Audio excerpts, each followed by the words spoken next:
নমস্কার বন্ধুরা, আমার ছোট্ট ইউটিউব চ্যানেল আরডেলি জিকেতে তোমাদের সবাইকে আবারও স্বাগত। আমি আজকে আবার নিয়ে আসলাম তোমাদের জন্য ইন্ডিয়ান পলিটি বা ইন্ডিয়ান কনস্টিটিউশনের 1000+ MCQ সিরিজের আরও কিছু গুরুত্বপূর্ণ জিকে, যেগুলি কনস্টিটিউয়েন্ট অ্যাসেম্বলি রিলেটেড। কালকে একটা ভিডিও করেছিলাম কনস্টিটিউয়েন্ট অ্যাসেম্বলি রিলেটেড, আর আজকে যে বাকি কোশ্চেনগুলি ছিল কনস্টিটিউয়েন্ট অ্যাসেম্বলি রিলেটেড, তারই আরেকটা পার্ট, ঠিক আছে, পার্ট 4। এই দুটো ভিডিও যদি তোমরা দেখো তাহলে কনস্টিটিউয়েন্ট অ্যাসেম্বলি রিলেটেড যে কোনো কোশ্চেনের আনসার তোমরা করতে পারবে। আর কোশ্চেনগুলি খুবই ইম্পর্টেন্ট, বিভিন্ন সময় বিভিন্ন রকম এক্সামে জিজ্ঞেস করা হয়েছে। চলো 27 নম্বর কোশ্চেন। এর আগে আমি 26টা কোশ্চেন আলাদা আলাদা ভিডিওতে আলোচনা করেছি, তার প্লেলিস্ট আমার চ্যানেলে দেওয়া আছে, তোমরা চাইলে গিয়ে দেখতে পারো। How much time the constituent assembly took two frame the constitution of India? ভারতের সংবিধান প্রণয়ন করতে গণপরিষদ কত সময় নেই? ঠিক আছে, ভারতের সংবিধান প্রস্তুত করতে গণপরিষদ যে কনস্টিটিউয়েন্ট অ্যাসেম্বলি 2 বছর 11 মাস 18 দিন সময় নিয়েছিল। ভেরি ভেরি ইম্পর্টেন্ট একটা কোশ্চেন। এই কোশ্চেনটা জিজ্ঞেস করা হয়েছে ইউপি পিএসসি মেইনসের উত্তরপ্রদেশ পাবলিক সার্ভিস কমিশনের মেইন এক্সামে 2007 জিজ্ঞেস করা হয়েছে। এছাড়া আরও হয়তো বা অনেক এক্সামে জিজ্ঞেস করা হয়েছে। ভেরি ভেরি একটা ইম্পর্টেন্ট কোশ্চেন, ঠিক আছে। পরের কোশ্চেনটা যাব।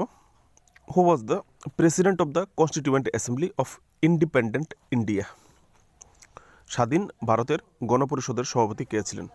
এখানে কনফিউশনের হওয়ার কোনো দরকার নেই। এখানে দেখো একটা ইন্ডিপেন্ডেন্ট ইন্ডিয়া দিয়ে একটা কনফিউশন লাগিয়ে দিয়েছে, ঠিক আছে। তো আগে উত্তরটা দেখে নিই। স্বাধীন ভারতের গণপরিষদের যে কনস্টিটিউয়েন্ট অ্যাসেম্বলির যে প্রেসিডেন্ট ছিলেন, তিনি ছিলেন ডক্টর রাজেন্দ্র প্রসাদ। তিনি কবে নির্বাচিত হন? তিনি 11 ডিসেম্বর 1946-এ নির্বাচিত হন। যদি আমরা দেখি যে কনস্টিটিউয়েন্ট অ্যাসেম্বলির যে প্রথম সেশন বা ফার্স্ট মিটিং যেটা হয়েছিল 9 ডিসেম্বর 1946, উনি ছিলেন প্রথম প্রেসিডেন্ট, উনি সভাপতিত্ব করেছিলেন, ঠিক আছে, ডক্টর সচ্চিদানন্দ সিনহা, ঠিক আছে। তো তার দুদিন পর ডক্টর রাজেন্দ্র প্রসাদ 11 ডিসেম্বর 1946 সালে প্রেসিডেন্ট নির্বাচিত হয় কনস্টিটিউয়েন্ট অ্যাসেম্বলির। তারপর থেকে উনি একদম লাস্ট পর্যন্ত, যত একদম সংবিধান কার্যকর হওয়া পর্যন্ত উনি কনস্টিটিউয়েন্ট অ্যাসেম্বলির প্রেসিডেন্ট ছিলেন। তো এই 2 দিন বাদ দিয়ে যে কোনো সময় যে ইন্ডিপেন্ডেন্ট অথবা এই 11 ডিসেম্বর থেকে শুরু করে উনি কিন্তু প্রেসিডেন্ট ছিলেন, ঠিক আছে। ডেটটা মনে রেখে দেবে, তাহলে কনফিউশন থাকবে না মনে। আর এই কোশ্চেনটা জিজ্ঞেস করা হয়েছিল মধ্যপ্রদেশ পাবলিক সার্ভিস কমিশনের প্রিলিমিনারি এক্সাম 2010-এ জিজ্ঞেস করা হয়েছিল। ভেরি ভেরি একটা ইম্পর্টেন্ট কোশ্চেন, ঠিক আছে। কে কনস্টিটিউয়েন্ট অ্যাসেম্বলির প্রেসিডেন্ট ছিল? পরের কোশ্চেনটা যাব। How many members were initially there in the constituent assembly of India? ভারতের গণপরিষদে প্রাথমিকভাবে কতজন সদস্য ছিল? প্রাথমিকভাবে 389 জন সদস্য ছিল। গণপরিষদের মোট সদস্য সংখ্যা 389, যার মধ্যে 292 জন প্রদেশের প্রতিনিধি ছিল বিভিন্ন অঞ্চল থেকে, আর 93 জন রাজ্যের প্রতিনিধি ছিল, স্টেট প্রতিনিধি, আর 4 জন ছিল দিল্লি, আজমির, মেরওয়ারা, কুর্গ এবং ব্রিটিশ বালুচিস্তানের মুখ্য কমিশনার। যে অঞ্চলগুলি দেখাশোনা করতো যে কমিশনার, এই 4 জন কমিশনার ছিল এই 4টা অঞ্চলের, ঠিক আছে, ব্রিটিশ ভারতের। এখানে এই কোশ্চেনটা জিজ্ঞেস করা হয়েছিল WB PSC West Bengal public service কমিশনের প্রিলিমিনারি এক্সাম 2007-এ।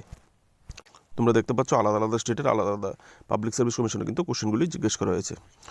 হয়তো বা আমাদের পিএসসিতেও জিজ্ঞেস করা হয়েছে, আমার কাছে ডাটাটা নেই বলে আমি তোমাদেরকে অ্যাড করতে পারি, ঠিক আছে। ভেরি ভেরি ইম্পর্টেন্ট কোশ্চেন কিন্তু। কতজন মেম্বার ইনিশিয়ালি ছিল? পরবর্তীতে লাস্টে যে মেম্বার ছিল এর ছিল লাস্টের সদস্য সংখ্যা ছিল তোমার 299। এত সংখ্যা কমে গিয়েছিল কেন? কারণ প্রথম যখন 9 ডিসেম্বর 1946 সালে প্রথম সভা করা হয়, গঠন করা হয়, ওই সময় সবাই ছিল, এর মধ্যে মুসলিম লীগ থেকে শুরু করে সবাই ছিল। যখন 1947 সালে দেশ ভাগ হয়ে যায় লর্ড মাউন্টব্যাটেন প্ল্যান আসার পর, ওই মুসলিমরা তখন আলাদা প্রভিন্স নিয়ে আলাদা হয়ে যায়। তখন তারা ওই মেম্বার যে মুসলিম মেম্বারগুলি ছিল, মুসলিম লীগের যে মেম্বারগুলি ছিল এই কনস্টিটিউয়েন্ট অ্যাসেম্বলিতে, তারা কিন্তু বের হয়ে যায়, যে কারণে সংখ্যাটা লাস্টে কমে 299 হয়ে গিয়েছিল। পরের কোশ্চেনটা যাই। The constituent assembly set up A drafting committee under the chairmanship of doctor B.R.. Ambedkar on. এখানে জিজ্ঞেস করে যে গণপরিষদ ডক্টর বি.আর. আম্বেদকরের সভাপতিত্বে একটি খসড়া কমিটি কবে গঠন করে? খসড়া কমিটি গঠন করে মানে ড্রাফটিং কমিটিটা কবে গঠন করা হয়েছিল? When was drafting committee formed? 29 August 1947। Very very important question, ঠিক আছে? এখান থেকে তোমরা দেখতে পারো বাকি ডিটেলসটা। এই কোশ্চেনটা জিজ্ঞেস করা হয়েছিল, ড্রাফটিং কমিটি কবে গঠন করা হয়েছিল? উত্তরপ্রদেশ পাবলিক সার্ভিস কমিশনের মেইন এক্সামের 2008-এর এক্সামে জিজ্ঞেস করা হয়েছিল। পরের কোশ্চেনটা যাই। Who was the chairman of the provincial constitution committee of the constituent assembly? Chairman of the provincial constitution committee, গণপরিষদের প্রাদেশিক সংবিধান কমিটির চেয়ারম্যান কে ছিলেন? এর আনসার হবে Sardar Vallabhbhai Patel. Constituent assembly related কোনো কোশ্চেন কিন্তু এখানে বাদ যায়নি গতকালকের ভিডিও আর আজকের ভিডিওতে। তোমরা যে কোশ্চেন করলে আনসার করতে পারবে, এর বাইরে কোশ্চেন করবেই না, ঠিক আছে? সর্দার বল্লভভাই প্যাটেল কবে হয়েছিল? 5 মে 1947 সালে সর্দার বল্লভভাই প্যাটেল সর্বসম্মতিক্রমে প্রাদেশিক সংবিধান কমিটির চেয়ারম্যান নির্বাচিত হন, ঠিক আছে?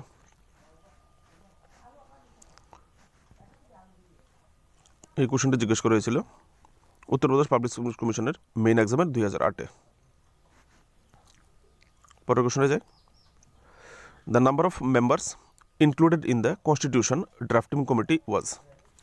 যে ড্রাফটিং কমিটি ছিল কনস্টিটিউয়েন্ট অ্যাসেম্বলির খসড়া কমিটি, যেটা এই খসড়া কমিটিতে, সংবিধানের খসড়া কমিটিতে অন্তর্ভুক্ত সদস্য সংখ্যা ছিল 7জন সদস্য সংখ্যা ছিল। 7জন সদস্য সংখ্যা ছিল, মনে রাখবে, ভেরি ভেরি ইম্পর্টেন্ট কোশ্চেন। মেম্বারগুলি কারা কারা ছিল এখান থেকে দেখে নেবে মেম্বারগুলি। The member of the drafting committee doctor B R Ambedkar, যিনি ছিলেন ড্রাফটিং কমিটির চেয়ারম্যান। এন গোপালাস্বামী আয়ার, তোমরা এখান থেকে নামগুলি দেখে নিও। এর মধ্যে তোমাদের যে বিষয়গুলি দেখতে হবে, 2জন মেম্বার রিপ্লেস হয়েছিল। তো তোমাদেরকে কখনো কিন্তু কোশ্চেন করতে পারে যে ড্রাফটিং কমিটির কোন মেম্বার চেঞ্জ হয়েছিল, বা কে, যেমন এন মাধবরাও মাধবরাওকে কে রিপ্লেস করেছিলেন? BL মিত্তার, TT কৃষ্ণা মাচারি, ওনাকে কে রিপ্লেস করেছিল? DP কেতন, ঠিক আছে? উনি মারা গিয়েছিলেন 1948 সালে, তখন ওনার জায়গায় DP কেতন আসে। আর এন মাধবরাও, যিনি শারীরিক অসুস্থতার কারণে BL মিত্তার রিপ্লেস করেছিলেন ওনাকে, ঠিক আছে?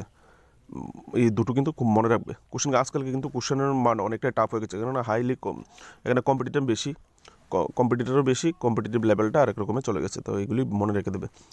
এই প্রশ্নটা জিজ্ঞেস করা হয়েছিল UPPSCর মেইন এক্সাম 2008-এ। পরের কোশ্চেনটা যাই। Members of constituent assembly were elected by?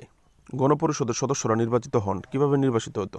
এই যে কনস্টিটিউয়েন্ট অ্যাসেম্বলি, এই কনস্টিটিউয়েন্ট অ্যাসেম্বলির সদস্যরা কীভাবে নির্বাচিত হয়ে আসতেন, বা কীভাবে মেম্বাররা নির্বাচিত হয়েছিল? আনসারটা হবে elected by the provincial assemblies, মানে প্রাদেশিক বা আঞ্চলিক পরিষদ দ্বারা নির্বাচিত হতো তারা, ঠিক আছে? আর এই প্রশ্নটা জিজ্ঞেস করা হয়েছিল west Bengal, Paschimbanga public service কমিশনের প্রিলিমিনারি এক্সাম 2007-এ। চলো পরের কোশ্চেনটা যাই। ভারতীয় সংবিধানের ইংলিশটা একটু পড়ে। Who proposed the preamble before the drafting committee of the Indian constitution? ভারতীয় সংবিধানের যে খসড়া কমিটির সামনে, মানে খসড়া কমিটির কাছে সংবিধানের যে প্রস্তাবটি, ভারতীয় সংবিধানের একটা প্রিয়াম্বল আছে, preamble of the Indian constitution, এই যে প্রস্তাবনাটা, এই প্রস্তাবনা একটা রাখা হবে, তার প্রপোজাল কে রেখেছিলেন? ঠিক আছে, প্রস্তাবনা যে ভারতীয় খসড়ার যে প্রস্তাবনাটা সেটা রেখেছিলেন Jawaharlal Nehru. Preamble of the Indian কনস্টিটিউশনের সঙ্গে জওহরলাল নেহেরুর নাম জড়িত আছে, মনে রাখবে। Preamble of the Indian constitution who লাগিয়ে দিলে মনে করবে যে এই ব্যক্তি জড়িত আছে, ঠিক আছে। নেহেরু 13 ডিসেম্বর 1946 তারিখে গণপরিষদে অবজেক্টিভস রেজলিউশন নামে প্রস্তাবনার খসড়াটি উপস্থাপন করেন। কী নামে উপস্থাপন করেন যদি কখনো তোমাদেরকে জিজ্ঞেস করা হয় যে খসড়াটা কী নেমলি কী নামে মানে প্রস্তাবনাটা প্রকাশ করেছিল, তাহলে অবজেক্টিভস রেজলিউশন নামে উপস্থাপন করা হয়েছিল। আর এই কোশ্চেনটা জিজ্ঞেস করেছিল উত্তরপ্রদেশ পাবলিক সার্ভিস কমিশনের মেইন এক্সামের 2006-এর এক্সামে জিজ্ঞেস করা হয়েছিল। Very very important question public service commission এক্সামের জন্য। তারপরে কোশ্চেনটা যাই। The first session of the constituent assembly was held on? সাংবিধানিক পরিষদের প্রথম অধিবেশন অনুষ্ঠিত হয়েছিল কনস্টিটিউশনাল অ্যাসেম্বলি, ঠিক আছে। প্রথম যে অধিবেশন হয়েছিল 9 ডিসেম্বর 1946 সালে। ফার্স্ট অধিবেশন মানে first session, first day, first meeting সব কিন্তু ডেট কিন্তু সেম হবে। ফার্স্ট ডে বলুক, ফার্স্ট মিটিং বলুক, ফার্স্ট সেশন বলুক, যেটাই বলুক, ঠিক আছে, মনে রাখবেন 9 ডিসেম্বর 1946 এখান থেকে কনস্টিটিউশন বানানোর কাজ শুরু হয়েছিল কনস্টিটিউয়েন্ট অ্যাসেম্বলির। আনসারটা, আর এটা এই কোশ্চেনটা জিজ্ঞেস করেছিল উত্তরপ্রদেশ পাবলিক সার্ভিস কমিশনের মেইন এক্সামের 2009 এক্সামে জিজ্ঞেস করা হয়েছিল। পরের কোশ্চেনটা যাই। সরি ফ্রেন্ডস, নেক্সট কোশ্চেনটা, who among the following was the chairman of the union constitution committee of the constituent assembly?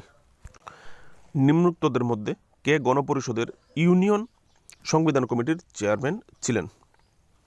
এই কোশ্চেনটা কিন্তু এর আগেও একবার জিজ্ঞেস করা হয়েছে, আরেকটা ইয়ারে দেখে নেব। বন্ধুরা, এর আনসারটা হবে জওহরলাল নেহেরু। তো union chairman of the union constitution committee কে ছিল? জওহরলাল নেহেরু। আর এই কোশ্চেনটা জিজ্ঞেস করেছিল উত্তরপ্রদেশ পাবলিক সার্ভিস কমিশনের 2005 এক্সামে। Sorry friends, union public service কমিশনের 2005 এক্সামে, ঠিক আছে। পরের কোশ্চেনটা যাব। Who amongst the following was the chairman of the drafting committee set up by the constituent assembly? নিম্নোক্তদের মধ্যে কে গণপরিষদ কর্তৃক গঠিত খসড়া কমিটির চেয়ারম্যান ছিলেন? ড্রাফটিং কমিটির চেয়ারম্যান কে ছিলেন? একটা ভেরি ভেরি একটা important question constituent assembly related, ঠিক আছে। ড্রাফটিং কমিটির চেয়ারম্যান কে ছিলেন? ড্রাফটিং কমিটি আর কনস্টিটিউশন অ্যাসেম্বলি কেউ গুল মিলাবে না, ঠিক আছে। কনস্টিটিউয়েন্ট অ্যাসেম্বলির প্রেসিডেন্ট ছিল ডক্টর রাজেন্দ্র প্রসাদ, আর প্রথমটাতে ছিল ফার্স্ট ডেতে সচিদানন্দ সিনহা, আর কনস্টিটিউশন যে ড্রাফটিং কমিটির চেয়ারম্যান ছিল ডক্টর বি.আর. আম্বেদকর, ঠিক আছে। আর উনি ড্রাফটিং কমিটি কবে বানিয়েছিল? আমরা এর আগে একটা কোশ্চেনও দেখেছি, যারা উত্তরপ্রদেশ পাবলিক সার্ভিস কমিশনে জিজ্ঞেস করেছিল 2008-এ 29 আগস্ট 1947 সালে। কমিটি গঠন করার পর ডক্টর বি.আর. আম্বেদকর এই কমিটির চেয়ারম্যান হিসেবে নিযুক্ত হয়। আর এই কোশ্চেনটা ওয়েস্ট বেঙ্গল পাবলিক সার্ভিস কমিশনের 2017 এক্সামে জিজ্ঞেস করা হয়েছে। পরের কোশ্চেনটা, during which of the following periods did the constituent assembly deliberate upon and finalise the constitution of India? নিম্নলিখিতদের মধ্যে কোন সময়কালে গণপরিষদ ভারতের সংবিধানের বিষয়ে চিন্তাভাবনা করে এবং চূড়ান্ত রূপ দেয়? ঠিক আছে, ভারতের সংবিধানের চূড়ান্ত রূপ পায় অপশান সি, ডিসেম্বর 1946 থেকে নভেম্বর 1949 পর্যন্ত সময়কাল নিয়েছিল, যেটা 2 বছর 11 মাস 18 দিন সময় নিয়েছিল সংবিধান বানাতে। আর এই কোশ্চেনটা জিজ্ঞেস করা হয়েছিল ওয়েস্ট বেঙ্গল পাবলিক সার্ভিস কমিশনের প্রিলিমিনারি এক্সাম 2007-এ। বন্ধুরা, আজকের জন্য এটুকুই। কোশ্চেনগুলো যদি ভালো লাগে অবশ্যই চ্যানেলটাকে সাবস্ক্রাইব করবে, আর ভিডিও দেখার জন্য তোমাদের সবাইকে ধন্যবাদ। আর যদি এরকমের কোশ্চেন তোমরা ডেইলি পেতে চাও, তাহলে অবশ্যই আলাদা আলাদা টপিকের উপর ভিডিও যদি পেতে চাও, চ্যানেলটাকে সাবস্ক্রাইব করে সাপোর্ট করো। তোমাদের সাপোর্ট আমার অবশ্যই দরকার, তাই অবশ্যই সাবস্ক্রাইব করে সাপোর্ট করবে, লাইক করবে, আর প্লেলিস্ট চেক করো আলাদা আলাদা টপিকের ভিডিওর জন্য। ভালো থাকবে, দেখা হচ্ছে নেক্সট ভিডিওতে।